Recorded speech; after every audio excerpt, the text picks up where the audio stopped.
you, Sienna. We will now hear from Max Choi, member of the class of 2027, studying government. Thank you, and good evening, everyone. If we measured the number of people who have been displaced by persecution, violence, or political conflict in this world, it would amass to nearly 200 times the size of Washington, D.C.'s population. 200 times, almost 130 million people. Behind each of those numbers is the story of someone who risked everything in order to seek a better life. Our nation has held these principles close, that all men are created equal, that we are endowed certain unalienable rights, among them life, liberty, and the pursuit of happiness. However, it was not until 1965, when we passed the Hart-Celler Act, that America opened its promise to the rest of the world. The passing of this act came at a time when we saw humanity at some of its worst. Jungles burned in Vietnam. Artillery rained in the Kashmir Valley. Apartheid divided South Africa. And that's only the start of the list. But when we passed this act, it allowed us to see humanity in some of its finest moments, providing a beacon of hope to those in search of a better life. For instance, during the Korean War, my grandfather witnessed his father take up arms to defend their home in the South.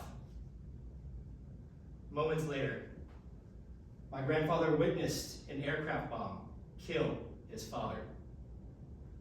My grandfather, no older than an elementary-age student at the time, carried the corpse of his father's body up a mountain to give his father a proper burial before enemy troops could arrive. Forced to give up school, my grandfather got a job to support his family, and eventually, with the little money he was able to raise, and wanting to pursue a life worthy of his potential, he moved to America. Meanwhile, on the other side of the globe, in Iran, my other grandfather grew up in a village that was so impoverished, houses were still made of clay and mud. Hospitals were non-existent, so my grandfather was forced to work while his father was bedridden and mother deceased. My grandfather worked his way up into public service, had a family of several beautiful children, and gave back to the communities he was once a part of. All of this was taken away by an abrupt revolution defined by its political purges. Searching for opportunities, for dreams for his children, he too moved to America. The two men landed in a place where they thought that their sacrifices could pay off: Washington, D.C. It was here when my Persian grandfather's daughter, my mother, and my Korean grandfather's son, my father, had found the freedom to train in Taekwondo, met each other, and married. My mother was selected to compete in the 1988 U.S. Olympic Games. Meanwhile, my father was selected to be on the security detail for one of our great U.S. presidents. Their efforts earned them their citizenship. People all over the world suffer grave injustices. They lose what they love because they are persecuted for who they are.